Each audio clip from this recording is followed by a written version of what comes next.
Right. In the name of the Father, Son, the Holy Spirit, one God, Amen. Today we will resume part 2 of the talk about loneliness. And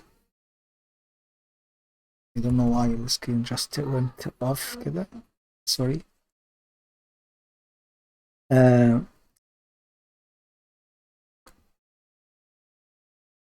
طيب ايه حكاية loneliness? What is loneliness and why it is so important for people in relationship or people who want to start relationship?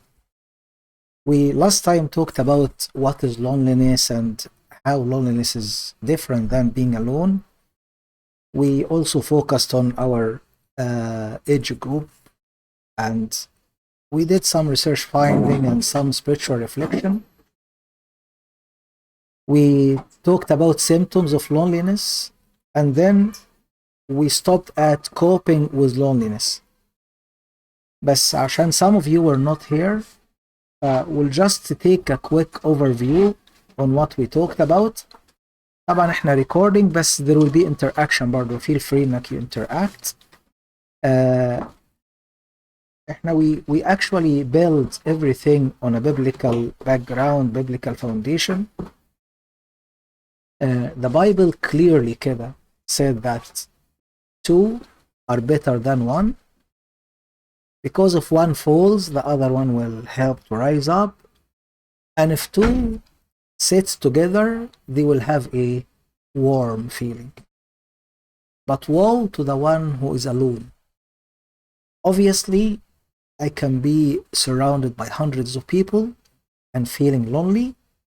And sometimes I can be in solitude and feel in fellowship. Lonely and alone is totally different. Which one do you think is more dangerous? Lonely or alone? Lonely, right? Problem of loneliness is really underestimated by so many people. Right after the pandemic in the United States Navy, one of the doctors, who is a major as well in the Army, did a research on the problem of loneliness and how that problem impacted so many people. And he actually came up with a conclusion that being lonely is equivalent to smoking 15 cigarettes a day. And how could that be damaging to the health? And how could that be also reducing the longevity? And how people actually might die from loneliness. Lonely is equivalent to synonyms such as isolated, friendless, outcast, forsaken, abandoned, rejected, unloved, unwanted, unpopular, sad, unhappy, desponded, and so forth. The list goes on and on and on, but it's feeling that, in my opinion, yani, that number one, nobody either care about you or understand you. Feeling that you actually not valued in the midst of a group. Your presence is equivalent to your absence. Feeling that I'm not an active player in any relationship. Feeling that nobody, not just understand me or nobody welcome me or nobody, no. Feeling that nobody cares about me to the point that if I am sad or mad, if I am happy or excited, doesn't change much in people's mind or opinion. That's how lonely is and what is the definition of loneliness. At the end, طبعا, when I did a lecture in the youth group in the NWCYC last year about loneliness. And at the end, I came up with my own definition of loneliness, and all the youth there were like 200 something were clapping because that's exactly what loneliness is. But we're going to share it at the end, yeah.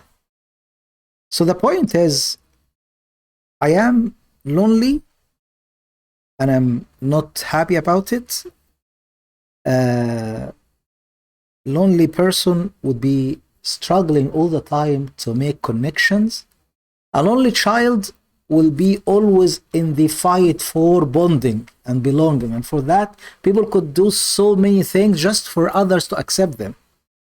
And if that child grows up to be a mature adult, he will always feel lonely despite the fact that he might be in a team, or he might be a husband, or he might be a manager, a father, or even a priest. You are surrounded by so many people, yet you are lonely. It's dangerous. Obviously, when we focus on the age group that people are thinking of relationship, we always think about the emerging adult group. And the focus of an emerging adult group would be on intimacy. Am I intimate or isolated? If I am brought up to this life with that loneliness feeling, I will always be isolated. Can I love or can I be loved is a big question. If I am feeling lonely, I will never experience love, whether I receive or give. Love in a relationship becomes somehow, to me, one-sided. I can't even love myself because I'm lonely.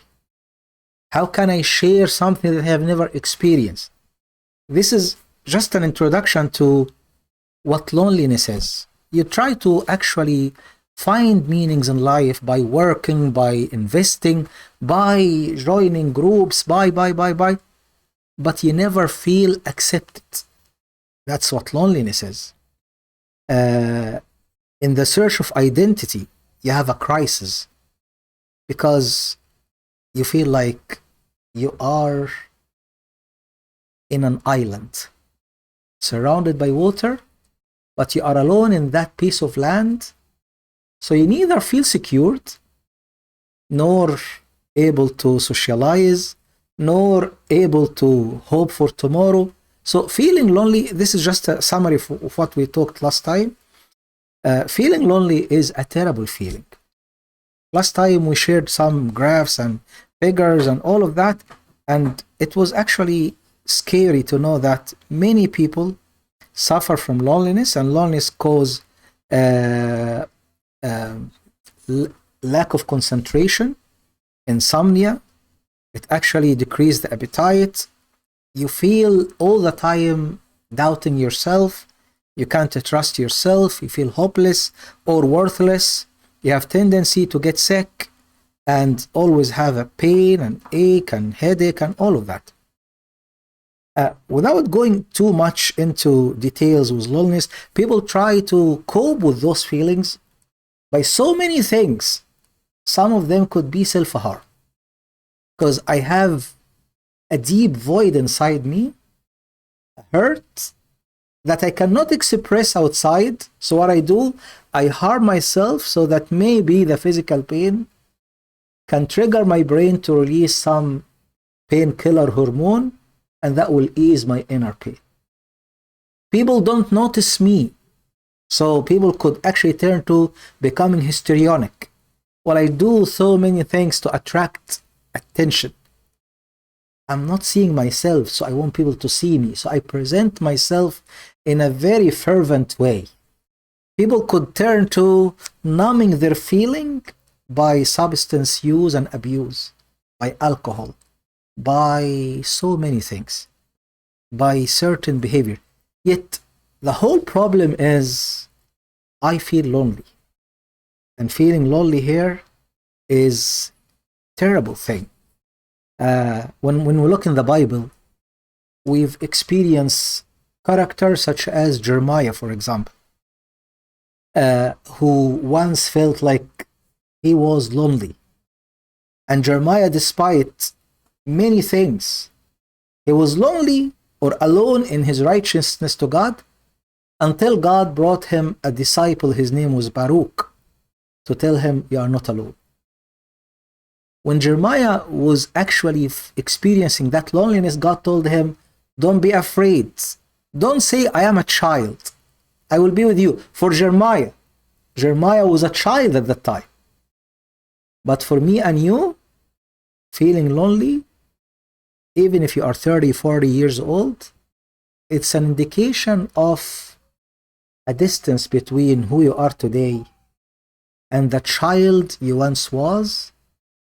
It's actually a wound that takes place at an early childhood experience, and all the time you feel either stuck in that area, so you feel a child, unable to face, unable to connect, unable to bond, and for that you become lonely because, number one, people treat you as a man or as a woman, yet deep inside you are a child. We're gonna actually talk a lot. Miret was supposed to present to us a book about the attachment style and how that reflects the inner child. I will leave that to her. I talked to her, or I called her, but she didn't get back to me yet. But she will present to us a lovely book about that. And my focus today is only on that child and how he affects loneliness and how can we heal him for the purpose of curing loneliness. We look at the Bible as well, and we see someone like Elijah, who received so many powerful things from God, a lovely, powerful prophet who could be standing against the false priest and all of that, would kill 900 people in one day. And then he would say, I am terrified because I am alone. It's not about being alone, it's being lonely. Because nobody understands me. Not even the king, the queen, the people, nobody. Until God told him, no, you are not. I have kept 7,000 knees, 7,000 individuals. You are not alone in this. You are feeling lonely, but you are not alone. Let me bring you into speed. And so forth. In facing طبعا the devil, in fighting sin, all of that, feeling lonely will make us hopeless and powerless. When we get together in relationship, if I start a relationship feeling lonely, I will actually either try to please more than I should, and for that I will actually lose my point. Maybe pleasing my husband in that case could be on the account of pleasing God himself, and that will create a distance between me and God and a distance between me and my husband. I remember I came across a case where somebody actually was so much disgusted about relationship with her partner. And when we talked, I learned that there are things that the partner wants, and she had to please him during those things, but that made her disappointed at herself because she felt like she is not pleasing God in that sense. And it was all about, she was always lonely and she wanted to do everything for her husband to the point that she started to compromise her own value. But that didn't make her happy. Anyway, to make a long story short, feeling lonely is an icky thing that the church has always fought against. Even, you will be surprised, monasticism, monastic life. In our monasticism in the Coptic Church, monks, they don't live lonely. They could be in solitude. That's why you're going to find St. Anthony welcome so many people after that. And when they started to live together, although they were scattered cases here and there, came Amba Bachum, who actually established the life of fellowship, where all the monks will live together in the same monastery, where all the monks will actually experience together a common meal, and during that meal they hear the stories and they hear the scripture and they can reflect, they interact, where all the monks can meet every Saturday night for Vesper prayer, midnight praise, and morning liturgy on Sunday. So in even monasticism, the church, guided by the Holy Spirit, made sure that we can have an experience of solitude, but that solitude is not lonely. Question I always ask, do you feel bad about being alone? If you do feel bad about being alone, or do you crave for human connection despite the many people around you? Do you feel misunderstood always? Do you feel rejected? Do you feel always somehow lacking something? Do you feel that there is a deep void deep inside that nobody can fill for you, and for that you feel, I don't know how to ease that? Question that may be worth asking. Do you always act and react in anger to anything around you? And people after that, they say, well, you overreacted.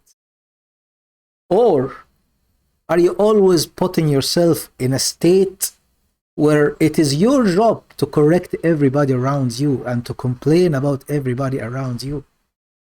Or do you make people around you feel guilty of not being enough for you? Or do you feel you can do anything and want to do anything just to bond, to be understood?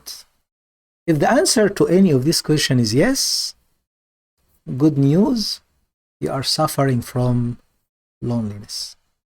Loneliness manifests itself in so many things, such as insecurity. Are you insecure about your image, your body, your eating habits, your family connections, your upbringing? Are you always in disconnect with who you are? If the answer to any of this question is yes, let me tell you abruptly كده, you are facing loneliness, because loneliness manifests itself in those things. As I said, the research in the United States military, loneliness is increased by 26% and 29% due to social isolation because of the pandemic, and loneliness could cause death or shorten longevity because, or equivalent to, smoking 15 cigarettes a day. When I said this statement, Ambamina was sitting actually in the audience, and he looked at me and said, wow, it's damaging. We tell people not to smoke and not to sit with somebody who is smoking because of the damage that smoke. Imagine with me, being alone is equivalent to smoking 15 cigarettes a day. Any reflection on that before we move forward? Yes. Depression. Oh, depression, anxiety, and suicide sometimes. Because sometimes you feel like this life is not worth living.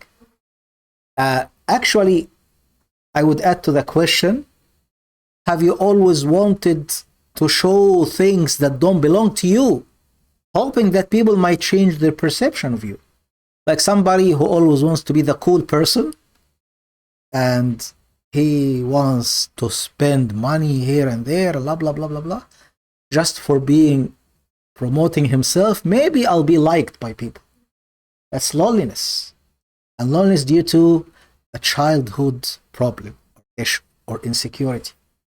I always, actually, you can open a huge topic about self-esteem and how self-esteem could be huge problem because of feeling lonely. I remember one day somebody came to me and said, Abuna, I did something terrible. I said, what did you do? I said, I spent $1,000 on a video game. I said, thank God you are not my son. That's to start. Yes. And then I talked to him, and back in my mind, I knew right away that this person went through a very harmful experience that actually belittled his self-worth. So he wanted to tell himself, you are worth more than anybody else. So to show that, let me spend spontaneously a huge lump sum of money on myself. Obviously, a day or two later, that sense of I'm worthy went away. Because there's a void. So being in that case, again, is an indication of lack of self-worth and loneliness. Because I don't have anybody in my life to show me that I'm valuable. Yes. I want a child, not an adult one. Yeah. Working with a child. Yes. Child. What's like the loneliness and the spending and trying to be popular in child? What should we Repair do? right away. Yeah. You need, but do you have the right to repair, or does mommy or daddy care or don't care? Maybe they are the cause of the problem. I mean, a mommy and daddy could be spending money or letting their kids spending lots of money just to gain their trust and love or to manipulate them. They could be the problem. As a Tasoni, as a Buna, as a servant, as a teacher, as a psychologist, all we have to do is to bring awareness. But do we have any power to? No. So we need to empower others of the dangers of that case. I think that's the first step we need to do. Speaking of depression, there is a survey actually in 2018 that connected between depression and lonely, and another one in 2016. Huge stress also in another survey 2017. Coping with loneliness will need to work a lot. We'll come back to this point, but I want to go to my definition of loneliness, and you can help yourself while I do. I talk the word loneliness so that I can tell you what I mean by loneliness in that case, and I redefined it based on Abuna Kyrillos method, which is I break the word into its letter and I try to come up with a statement that explains the word, which means the definition of loneliness is in its letters. So the letter LONELINESS defines loneliness perfectly. Loneliness starts with lingering, and lingering means to remain in a state of negative emotion, to remain in a bad situation. Lingering over negative emotions, leading into not enjoying self-surrounding. When I dwell in a negative emotion, whether that negative emotion is I'm not worthy, I'm not loved, I'm not accepted, when I dwell in that to the point that it created me a defense against enjoying my self-surrounding, which means it steals my joy, my people around me. It blocks me from recognizing others in my life, enjoying their company, or even bonding with them. Lingering over that negative emotion that lead to not enjoying self-surrounding, in my opinion, is the pure definition of loneliness. I'll take one small tiny application on a relationship, and then we're gonna go to the inner child. Loneliness will make you and your partner look like that. You are standing in a heart, but the heart is crying. You see the tears in the heart? And you are standing, what do you observe in these two lovely couples? What are they doing? They are not facing each other, which means it creates a barrier between you and your partner. The solution that we are all hoping to achieve is they both take a stand and change a position to face one another. Loneliness will prevent that. Curing loneliness, working with loneliness, will actually make you take a stand, change position, and start to face your partner. Obviously, that needs to work a lot with what we call the inner child. And what is the inner child? If you look at the picture here, there are two adults not facing one another, but there is in each one of them an inner child who is talking to the other person. Sometimes in our relationship, despite the fact that we are adult, but sometimes we end up dealing with one another on that inner child level. What is the inner child and who is the inner child? Honestly speaking, I need to take you شوية كده in a journey into your own mind. The mind is basically what control everything, our emotions, our feelings. And honestly speaking, the mind is what shapes your personality, and it's what actually dictates your reaction sometimes. It's what basically make you see. So you see through your mind. I once wrote something كده and I kept thinking about it, that we live in the projection of our minds. يعني إيه? If the surrounding, my mind is positive, happy, all the surroundings will be happy. Today in the sermon, Jesus said to Zacchaeus, I want to enter your house. Today, I must enter your house. And I took the word house and I translate it into a dwelling place. Your mind dwells by default on certain state, whether that state is negative, positive, critical, insecure, أي حاجة. But you find that you live in the projection of that mind. A positive person, a pessimistic person, anybody, we have different personalities. Each one of us lives in the projection of his own mind. There are 3 levels of how the mind is formed. When we look at this iceberg, you're gonna find the iceberg is made of 2 major components, but the one in the bottom is divided into 2. So we have 3 major things. The tip of the iceberg is what everybody sees. Your outside appearance, your jaw, your face, facial expressions, words and everything, right? That's the tip of the iceberg. And that is everything you do, everything people recognize. In your mind, you actually talk and dress and all of that based on that tip of the iceberg. But deep inside, there is something called the subconscious. And subconscious is things that you do naturally without thinking. Subconsciously, for example, when we see Abuna, for example, we go and say hi and kiss, to the point that sometimes myself and Tasoni will go to visit people, and because they are subconsciously responding, they will kiss my hand and they try to kiss her hand. Maybe that's why I stopped letting people kiss my hand. Yeah. Subconscious, right? We act subconsciously. A reaction subconsciously, right?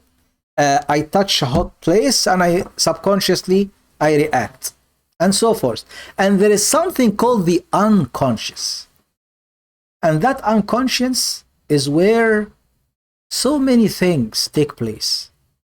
It's where your desire take place. It's where your heart work and your brain work. But surprisingly, it's also where a childhood traumatic experience is stored. So that's where your inner child is trapped.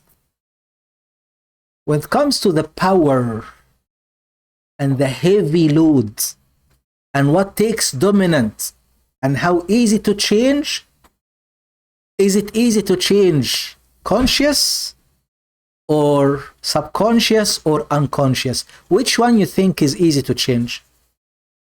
Conscious. What about subconscious? Is it easy to change subconscious or unconscious?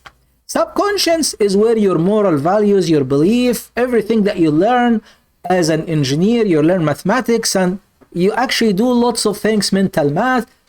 All of these things that we acquire by learning is in subconscious. We could also invite them into our conscious level. But our belief system that God exists, He loves me, That's in the subconscious type. Which one to change? Subconscious or unconscious? Well, unconscious is very hard to change. Extremely hard. You want to know how you go in the level? Look from top to bottom. Diving deep into the ocean, finding the bottom of that iceberg is hard, is difficult. Changing and playing there, the pressure is high and all of that. So what about my childhood trauma? My childhood experience, my childhood abuse, my childhood anything. That's where we are storing our inner child. Is it easy to change? Which one do you think moves the whole person? The top or the bottom? The bottom. The bottom. It's fascinating to learn that our inner child is made up with all our childhood experience, yet when we have a traumatic experience, the memory from early childhood will fade away by time, but the memory of the traumatic experience will become even stronger and stronger. What about the positive experiences in childhood? A positive experience, it does exist, but it gives you pleasure, but you might not remember the details. The other one, you remember the details actually as if it was yesterday. Maybe you remember that in a fragmented style where pieces of here and piece of there, but end of the day, they exist, and the smell, the taste is so strong. You don't know why this is happening. For example, Tasoni مثلا, we were in Egypt last year. 2 years ago. She still remember. We went with our family كده out for كنا في Cairo, and they took us out for dinner, وبعد كده out for ice cream وبتاع. Our newest member in the family, my niece actually, he's like the husband of my niece. It was the first time to see him ever in our life. We haven't introduced ourselves to him. So he took us to an ice cream place in Nasr City or Masr al-Jadida, and he ordered something for me and ordered something for Tasoni. But it happened that Tasoni's order came ice cream was mistaken. As soon as she started to eat it, she was so happy. And she told him, "You made my day." And he said, "Why?" Actually, because my father, when I was a child, used to get me this from Alexandria. Her father passed away 17 years ago. And her experience was like 30 years ago. But it's a joyful experience. It was triggered by the mistake taste in ice cream. It's a joyful thing. But does she dwell on that every single day, and she thinks like, if I don't eat mistake today, I'm gonna kill people around me? No. That's the difference between a joyful experience and a traumatic experience childhood.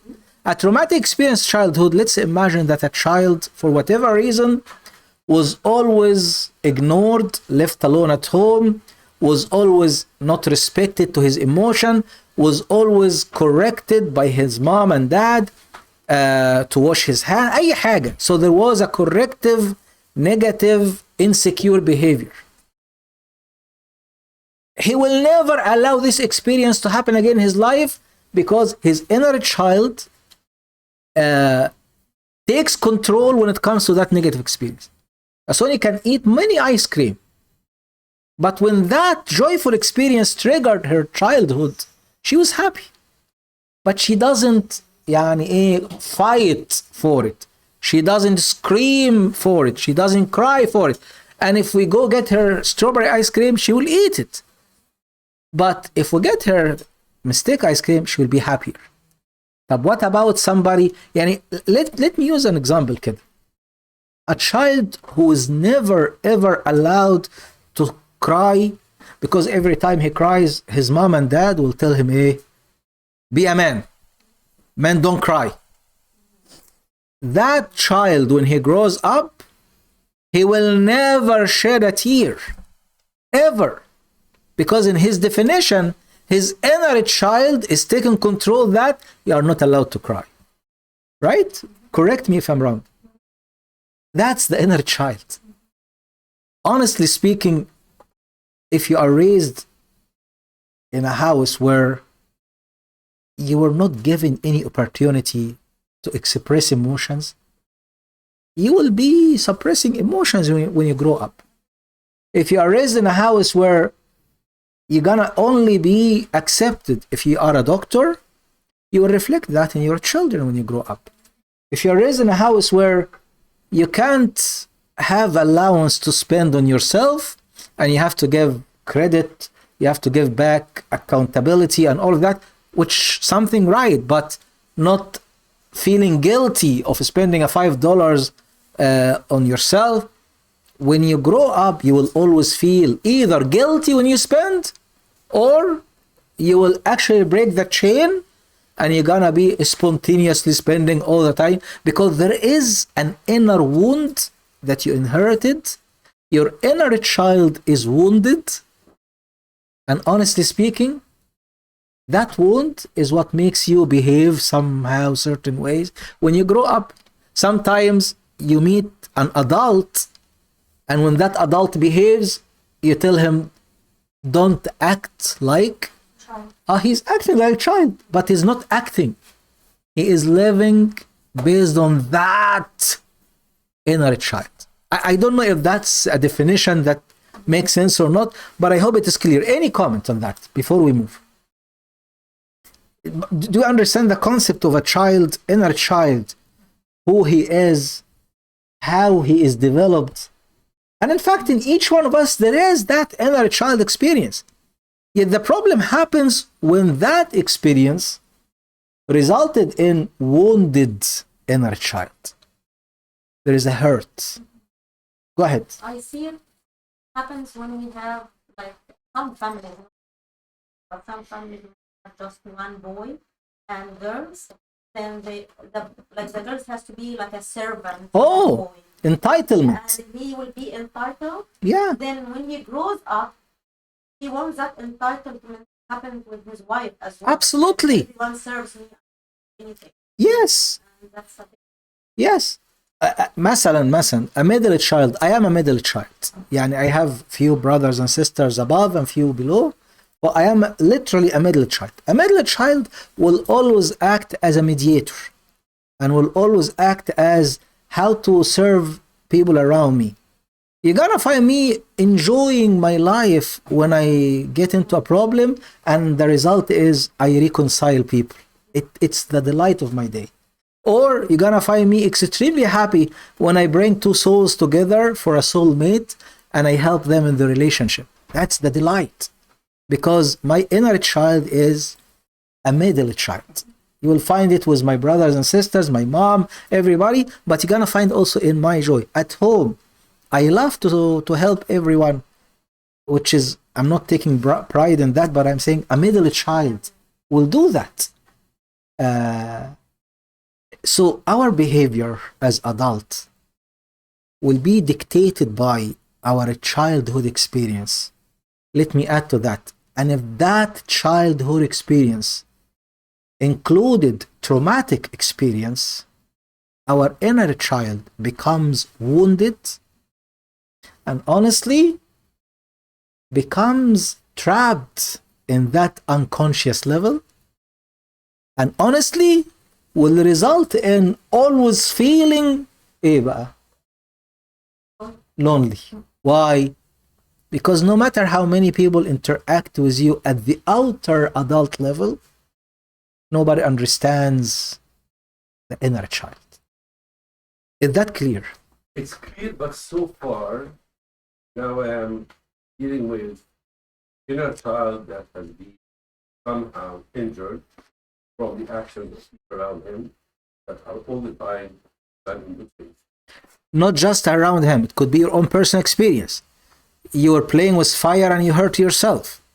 That could wound your inner child attitude regarding fire in general. Up to what age that inner child is being injured, and how do we fix that? Is that fixable, or are we fine?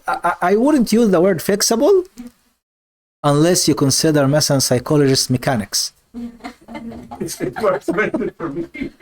لا أنا هقول لك. 5-6 for me. I think the proper word I would see is healing or curing or repairing. Up until when the experience is considered a wounded inner child? Well, it's up until you become an adult. The experience at certain stage will leave a stronger mark with certain aspects. I'm gonna go back to this development stage. Matrix, it's one of my to go to always tool when it comes to helping others. It's the matrix of development. If you have, for example, sorry, I don't know where it went. Here we go. This matrix of development.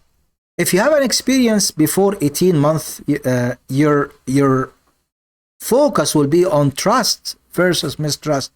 So your inner child, if you have that wounded experience in that age, will be never trust anybody.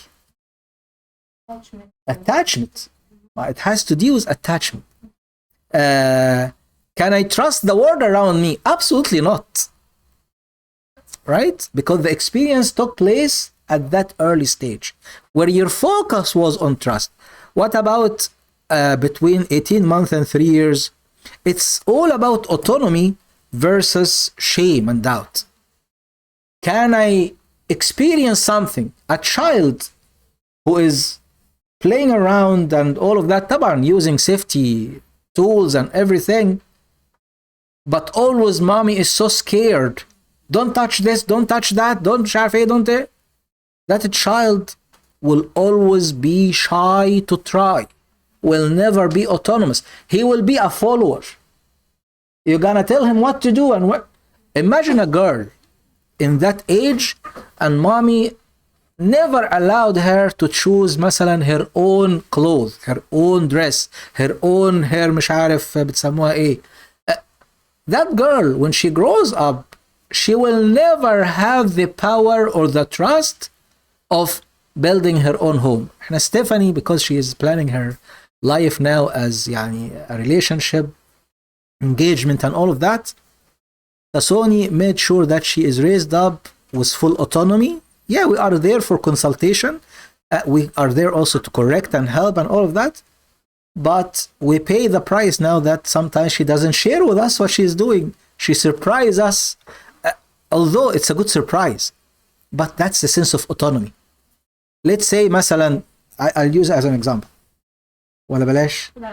Okay, let's say Diana, for example, one day she gave birth to a daughter. And Diana, for some reason, she loves her daughter so much that she goes with her every single place. Helicopter parenting. She goes with her to her friends and she goes with her to مش عارف the school. She fights for her all the time. Show me your friend. Show me the text. Show me your birds. مش عارف ايه. The university. She goes with her to the university to drive her. I love you. Let me. And she surprises her between the sections and the lectures. واخد بالك? Diana's girl, when she grows up to be a mom, she will never ever allow her daughter to have autonomy. You see what I mean? Going back to another stage, preschool, there is a sense of preschool طبعا until 5 years old, be a sense of intuition. You are building the intuition. If you don't know how to build that securely, the person who is at 5 years old, if you made him always feel guilty of doing something wrong or the lack of doing something right, he will always be guilty all the time. How does that manifest and reflect? He will be doubting himself all the time.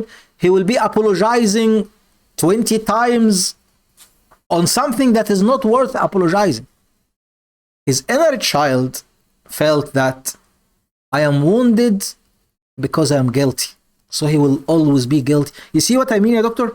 Up until when? Until 18 years old. But how does that manifest? It depends on the traumatic experience in what stage. Are we on the same page? Right. And I actually, that was all introduction. But I think we still have يعني some 15 minutes to go. I want to go now to, let us take it practically. And let us now, after we learned about who the inner child is and symptoms to manifest a wounded inner child, why don't we heal that inner child? There are many books about healing inner child. One of them is what Merit brought last week. There is another one I actually downloaded for free. It's a PDF file. And I want to take this as a first step, because healing your inner child will require you to take a step outside your comfort zone. And let us just see what's happening at that unconscious level. How are we going to do that? Positive psychology, I downloaded a few things from the positive psychology website. There are actually techniques to calm the inner child. We need to also connect with the inner child. People actually suggest writing a letter to your inner child. Getting to know your inner child and why your inner child is acting in a way that he's acting. Sometimes you need to confront that inner child. We're gonna see now many examples, and all these tools. I think I have 16 different tools. I will share them with you. Yellow eyes. It's beautiful tools. Confront that inner child. So you need to talk to him. You need to understand where he's coming from. You also need to experience with him what happened back then that is causing the wound, and you need to heal that wound. We're gonna talk a lot about this. And then you're gonna actually set some boundary with that inner child. When you are allowed to surface, actually, speaking of Tasoni's example, her inner child, masalan, is associated with experience with dad who brought her ice cream mistake. Maybe once a week, once every month, she will go to celebrate her inner childhood by eating that kind of ice cream. She's allowing that child surface. But if the experience included certain wound that made her react and always critical and this is wrong and make people feel guilty and all that, she will put some boundary on that. So we need to set boundary for our inner child. So we need to, yes, go ahead, Yahim. So you're talking in terms of one's inner child, but what if you see it in someone that like in a friend, in a partner? Absolutely. Number one, when you see it in somebody else's who is important to you, you know where this is coming from. Number two, you help him. How are you going to help him? Number one, share with him this information, because this is very important. You are not going to find so many clergy, priests talking about this. Actually, this is one of the areas that we ignore, and sometimes it is even a stigma to talk about this. But it's important. Jesus said, most assuredly I say to you, unless you convert back to being children, by no means you are not going to go to heaven. How are we going to do that? Taban, Jesus was talking about simplicity, trust, and all of that. But in that case, is to understand your upbringing, heal it, set boundary to that. Be children in simplicity and innocency, but be also wise. Number one, when you see that in some other people, help them by providing them with the information. You also understand that this is the trigger, this is what's going on, so you also don't take it personally. He's not acting like a child because of you. It's because of a wounded inner self. You see what I mean? And if you can help him, Bardo, monitor and trigger and register all these incidents. If he is, for example, a friend, you can agree with him. I will help you by, if I observe certain trigger, I might give you a code or alarms that you are acting like a child. فاهم أقصد إيه؟ And that will help a lot. Right. How are we gonna confront our inner child? there is a lovely log that you need to answer questions and all of that. But the one that I'm gonna focus on a lot is what I call a timeline experience. I think all of us need to sit together alone with ourselves and draw what we call a timeline of our life. And personally, because I always love the timeline, when I sit with somebody to tell me, share with me his life story and all of that, I kind of take notes of dates, cases, situations, because that will give me a clear understanding of that person identity. So when you sit with yourself, put a timeline. That log here will tell you, start with the age and take a major experience, what happened and how that emotion impacted you and manifest in today's reaction. You're gonna find that your experience could include joyful one or could include hurtful one. Somebody who was abused will take that traumatic experience as crucial. A girl or a boy who was kicked out of his parents' house, that's a major one. Someone who is kidnapped, that's another major one. Somebody who lost someone, that's a major one. And obviously how major the event is depends on how it impacted you then and how it is haunting you today. After we do that, we have a list of major milestones in our life. And we're gonna find that one or two major events are the cause of our wounded inner child. How are we gonna know that? It's how severe they are, how they haunted you today. Is that clear? And I keep repeating that because that's important.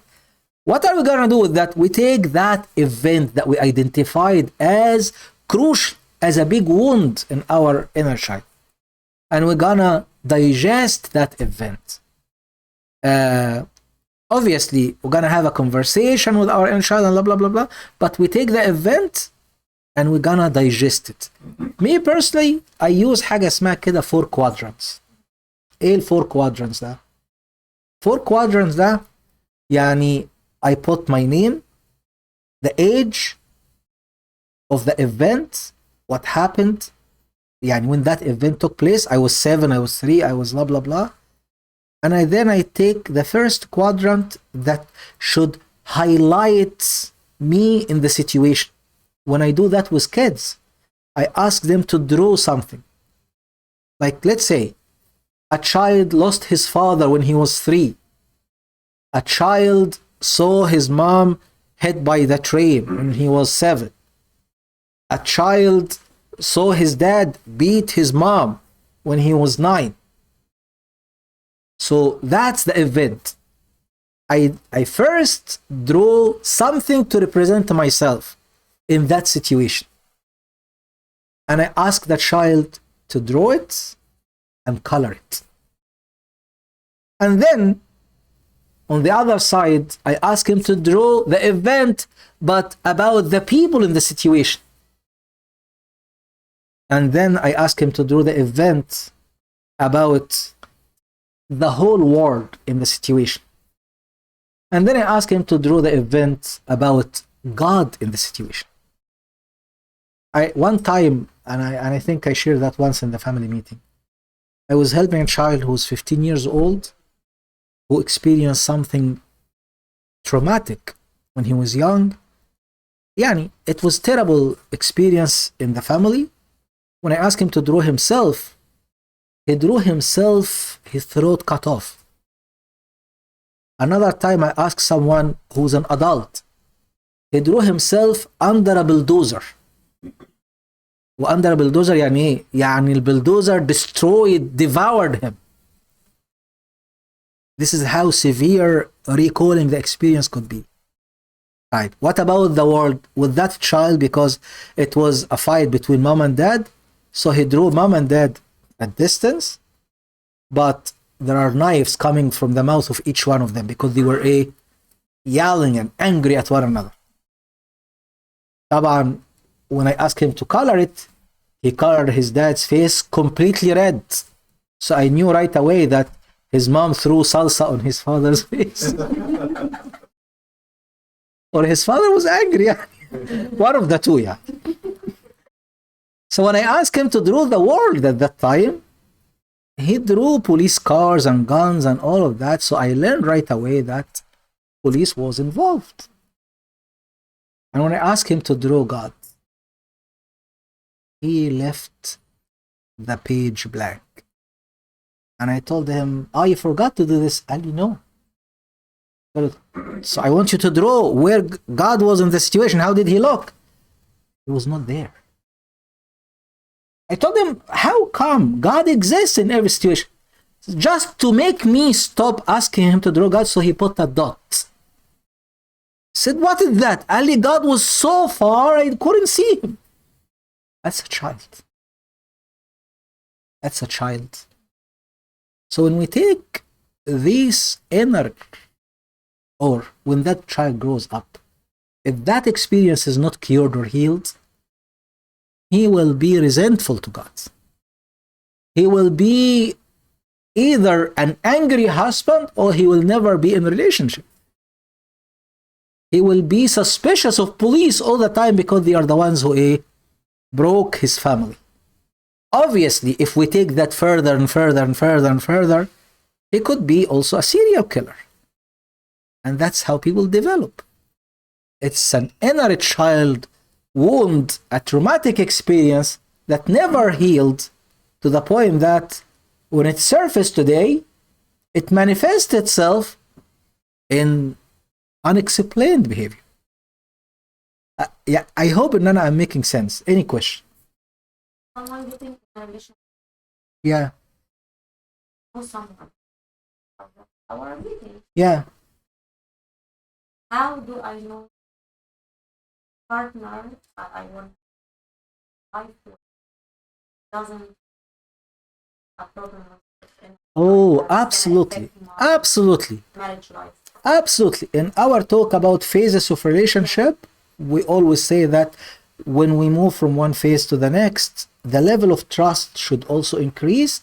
How could that manifest? By opening up, by sharing. The more the person opens up and shares, the more I feel this is healed. Because honestly speaking, one of the biggest defense mechanisms is to hide, is to conceal. When that person shares and opens up and talks, and obviously asks for my help to deal with this, or tells me that he is seeking help with that, that's it. That's it. But they have to share. Absolutely. Absolutely. Pursue. Absolutely. One of the cases I'm helping, somebody shared an interesting thing with his girlfriend, and she was so disappointed. But while I was helping her to digest what he shared, I told her the fact that he shared by itself is an interesting fact. Because he could have hidden that. He could have concealed that. And that opened the door to trust and ask questions. So how is this impacting you today? How did you deal with it? How, and so forth. So in that case, communication. Yeah. One point بس قبل ما أخليك تكلمي تاني. But if I end up feeling uncomfortable because of that, I don't proceed. Go ahead. But if he didn't share or she didn't share, and I'm feeling something odd, something is not right. I talk, What I do you- ask. Yeah. I ask and I talk. Okay, Yeah. please, because lots of problems happens after marriage, and you start to something that heals. That will be a big problem. طبعا. Try to see for not like a detective. I'm gonna see what's wrong. No. Oh, absolutely. I think what Tasson is making, it's an interesting point, very important point. Dating communication is not all about I love you, you are the sky, the blue sky in my life, and the ship that is never gonna sink. No. That would be very imaginary. That would be very imaginary. Actually, talking is important. I suggest and I advise anybody in relationship that they always bring a topic to discuss. And one time the topic is about my relationship with my family, how my childhood was, finance, how do I see money, money should be spent in what, and so that يعني is crucial. That's a beautiful point. دكتور علاء اتفضل. Well, Mr. Soni, I think every human being has experience in his inner child. Yes. And whenever we get in relationships, we will see something like this. طبعا. Where do we say run for your life, and where do we say this is repairable or fixable? Oh, absolutely. How Absolutely. do we identify that? I think that will go again to the same point, which is beautiful. Number one is how genuine that person is in my relationship, how much he shares and willing to change. Obviously, we don't change people, but we learn behavior. Number two, my tolerance. Can I be within that tolerance or not? Because if I can't, honestly speaking, I run for my life.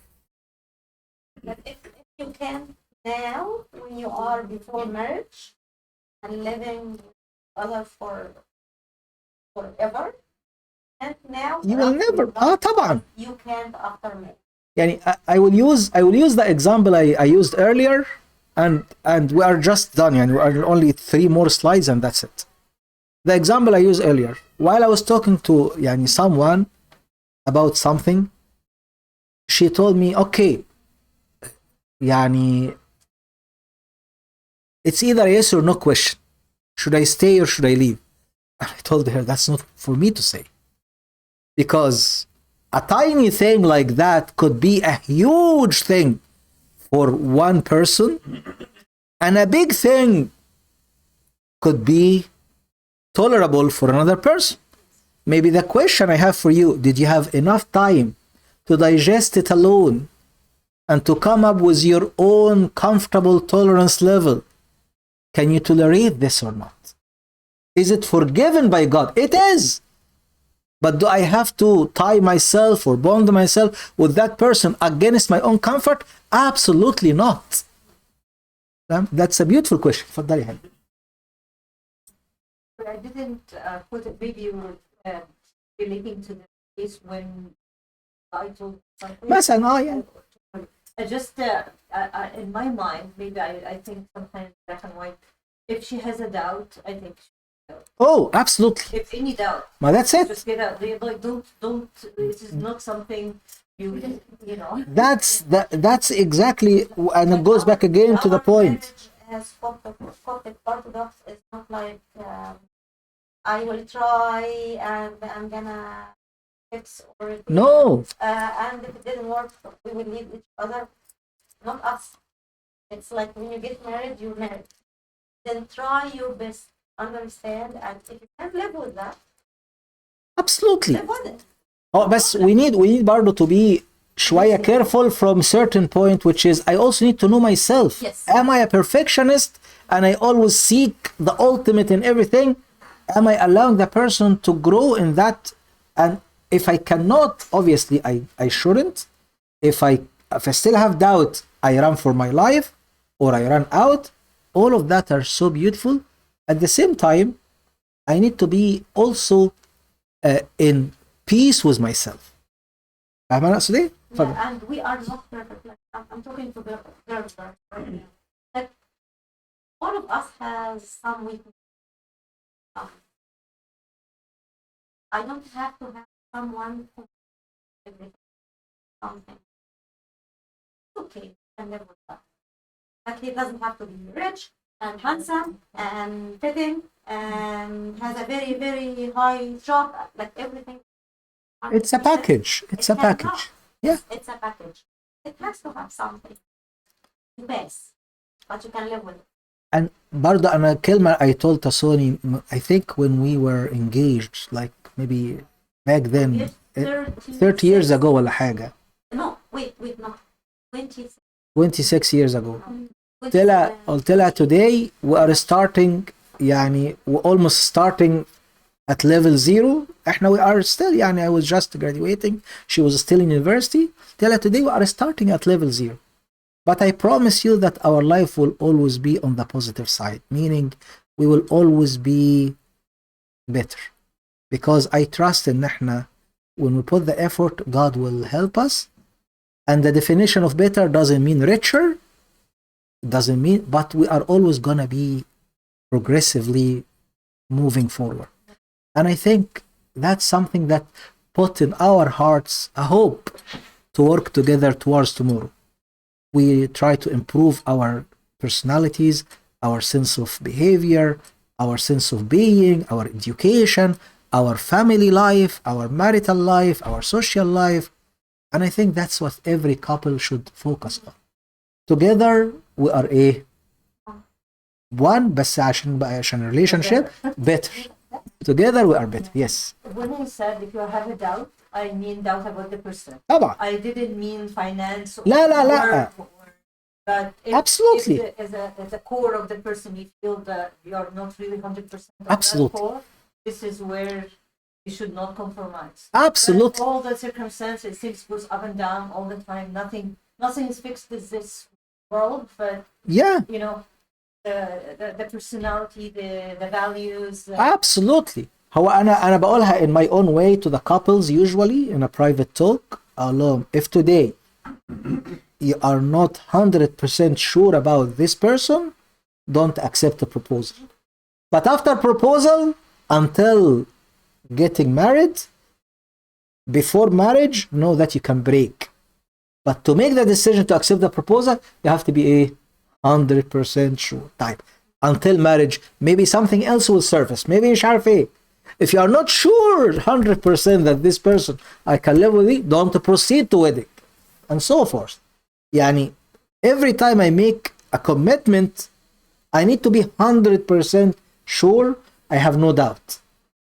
But after the commitment itself, before I do the next one, I know that there is an exit gate because it becomes harder and the damage it causes will be stronger. That's a beautiful point. Any other point? تفضلي. I think the partner or the person if he didn't open up, but I'm still interested in him, I would say or advise my daughter to go and spend more time with him and his طبعا. family. Yes. Because if he's not nice or loyal or happy and there is not a positive time around طبعا. his family, it means something in his Sure. childhood. Childhood.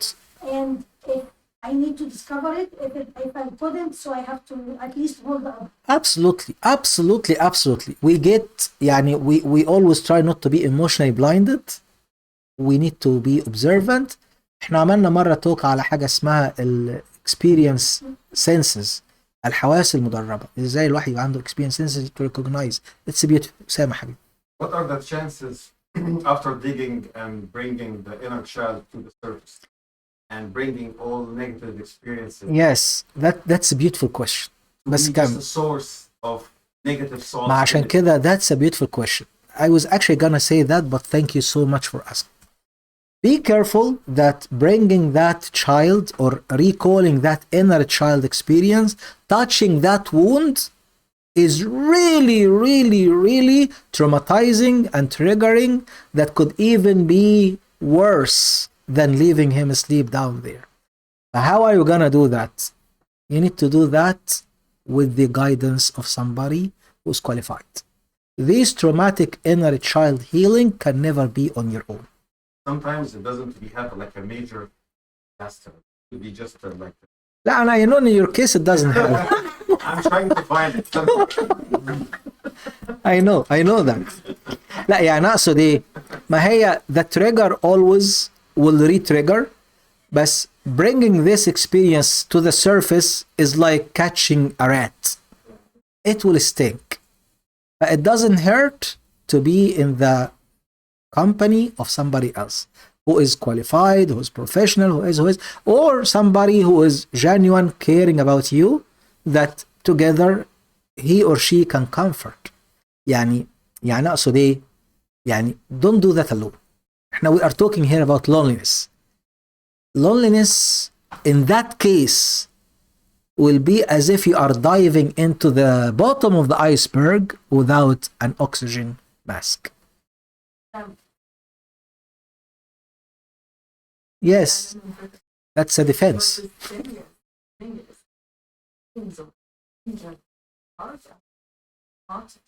Never gonna be constant.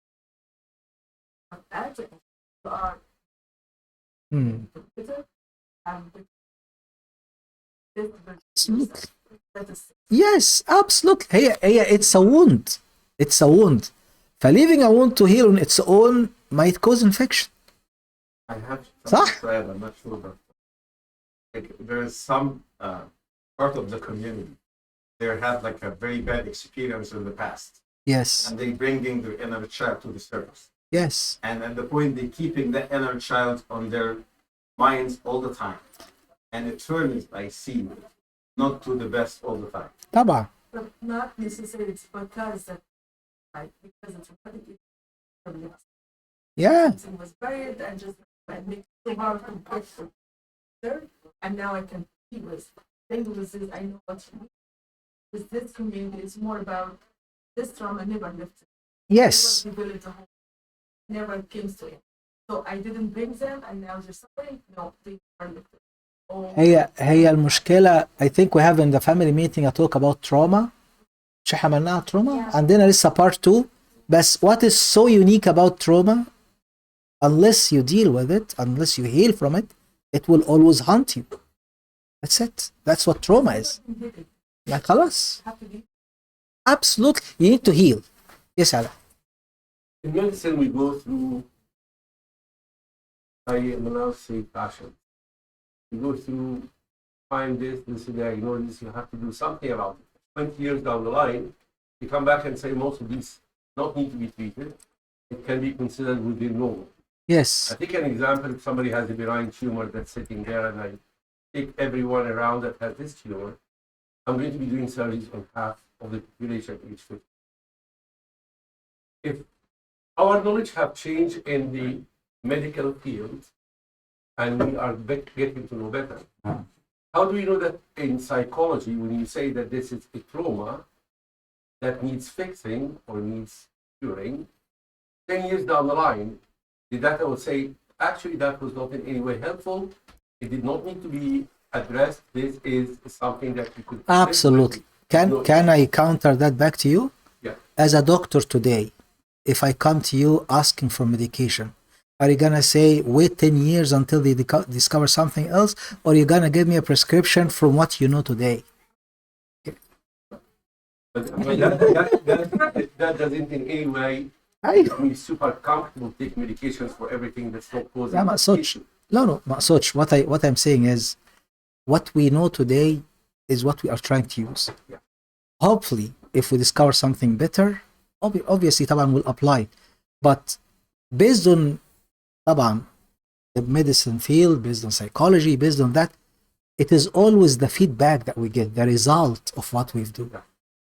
These methods طبعا طبعا يعني مثلا the technique I'm approaching today is called positive psychology approach. That's the newest, where you integrate lots of spirituality, lots of. It's all based on your يعني unconditional positive regard.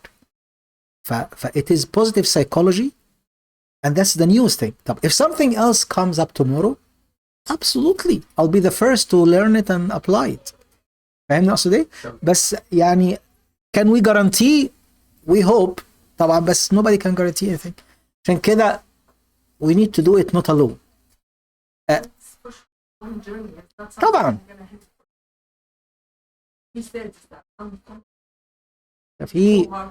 في تروما مثلا حد ممكن go to therapy for trauma for 3-4 years for one traumatic experience. It could end up terrible. بس يعني again we do what we know. But أنا عشان برضو حتة الكهنوت والحاجات دي, what I do, I put this knowledge in God's hand, and I put my people that I help also in His hand, because I trust that healing takes place with him. عشان كده تلاقي مثلا ايه we pray, we read the passages, we reflect on the Bible, and we all the time and always يعني in the search for God as the source of healing. بس I just like I don't want to be the negative one. No. But I see that therapist who does not really do a full job and does not go the full span of journey. It's like a surgeon who opens somebody's belly, gets the bowel out, and he doesn't fix it. Yes. And I have seen this, and I'm super sad that our healthcare system, when I reached out to psychologists, and they were limited in their ability because of time, because of constraints, and all of a sudden I have somebody with all these wounds out and never. انا هقول لك حاجه again, sorry انا بقول لك that's what I do. انا مثلا يعني when you طبعا when you do masters you start to develop what we call a theory of your own مثلا practice. When you go into PhD you start to have your own ideas and approach to things. أنا مثلا between masters and PhD I developed something I call it the dead rat, and everybody حتى يعني in US in Canada هنا بتاع they know that the dead rat analogy is بتاعتي أنا.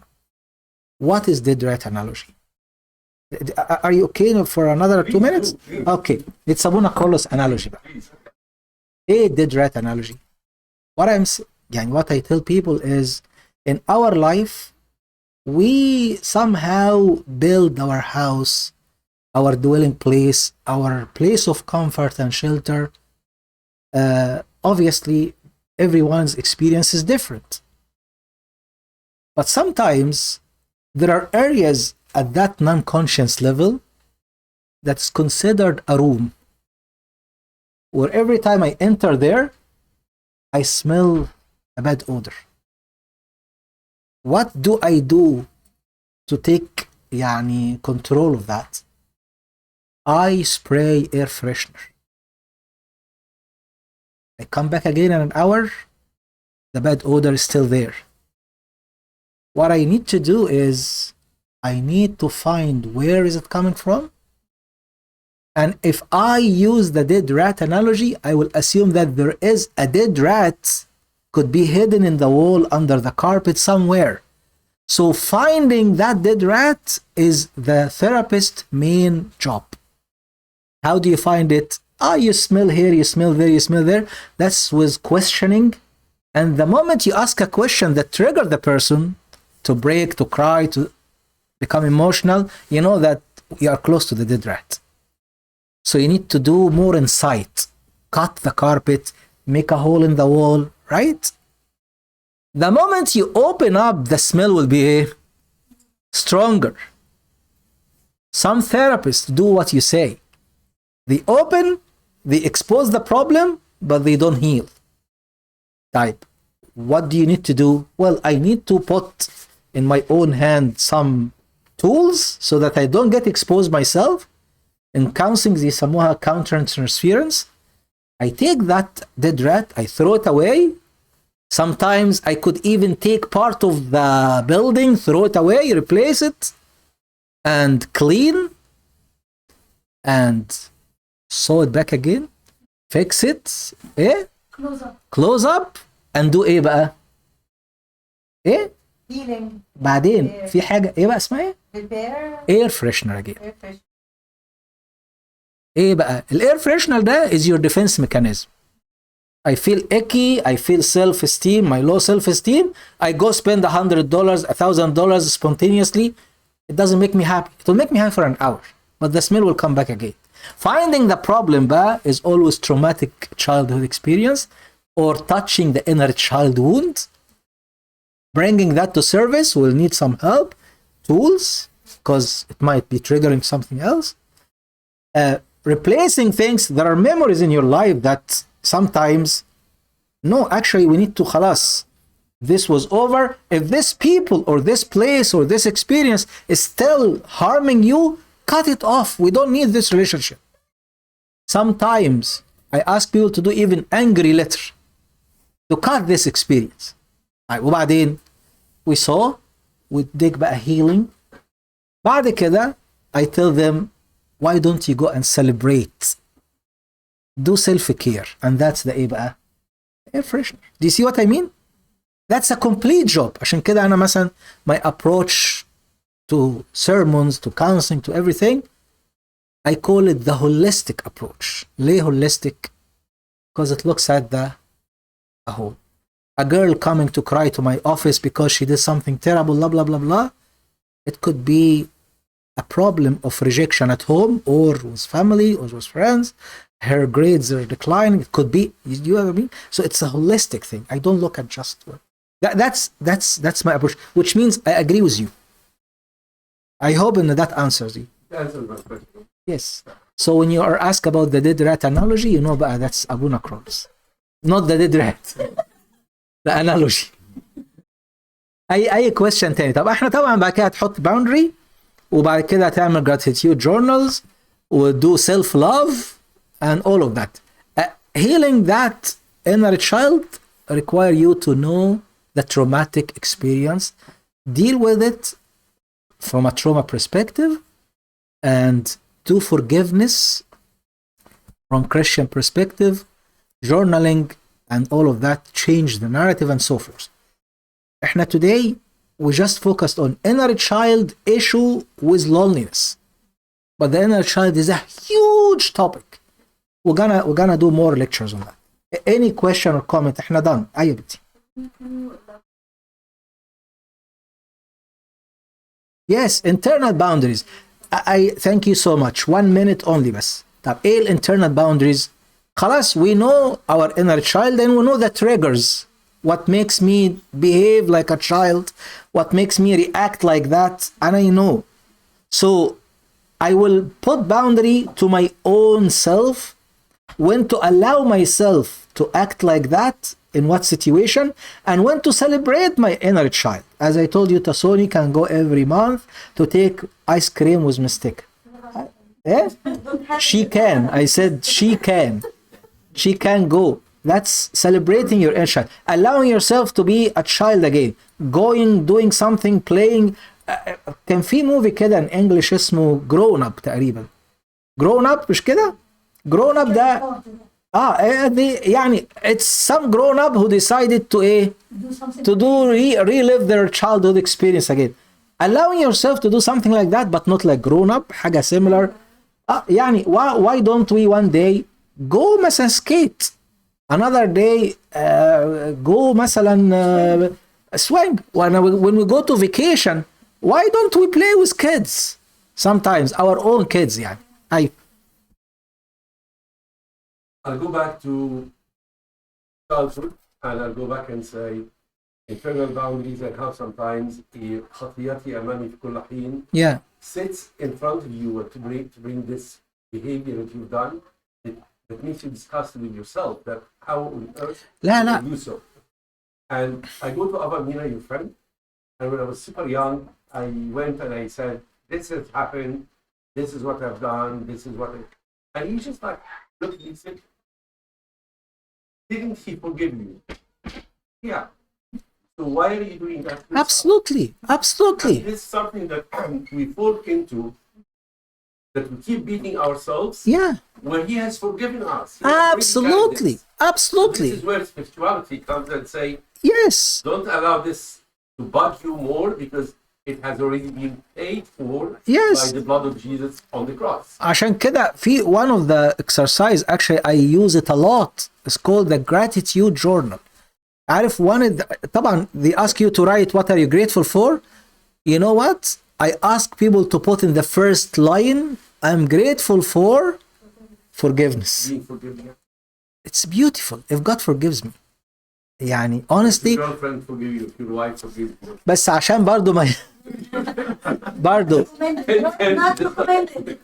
because of my holistic approach برضو, another analogy that is also Abuna Kyrillos, I call it the car analogy, but I'm not gonna explain it today. I'll leave it to the wife forgiveness from now. Do we have 2 minutes for Yes, okay. question? As a parent or as a youth going to near soon for a relationship, our culture is so critical about if you have like 1 week left for the wedding and you just found out you can't take it for your partner. And sometime in your engagement, you can say, I will run for my life. Yes. But in the crucial time before the wedding, every arrangement, everything, sometimes it's so much pressure for the Absolutely. person to take the Absolutely. عارفة أنا criteria to choose. أنا the criteria that I see myself. Number one, be genuine. Don't be exaggerating.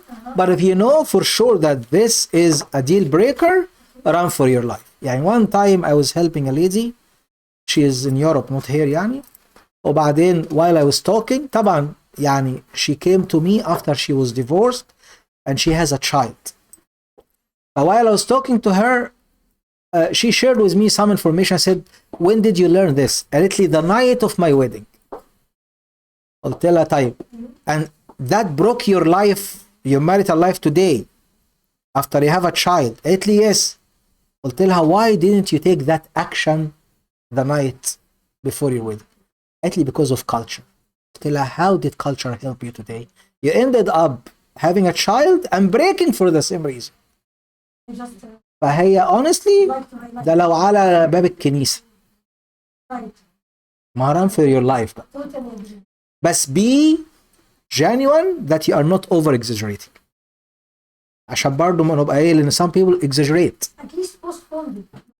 If it's لا يعني اقصد يعني if it is something for sure like that and you are not exaggerating. يعني مثلا he forgot to comment on your dress when you enter the church. Maybe he lost speech because of your beauty. يعني فاهمين اقصد ايه؟ يعني فاهمين اقصد ايه؟ It's not like he ignored you. يعني فاهمين؟ بس do you understand the point? Yes. I totally agree. I just I feel after our experience as a parent, أيوة it's our like your experience as طبعا a يا بنتي. service. It's very important to not get pressured by our I thought you're gonna say not to get married but not to get pressure. طبعا يا بنتي. طبعا.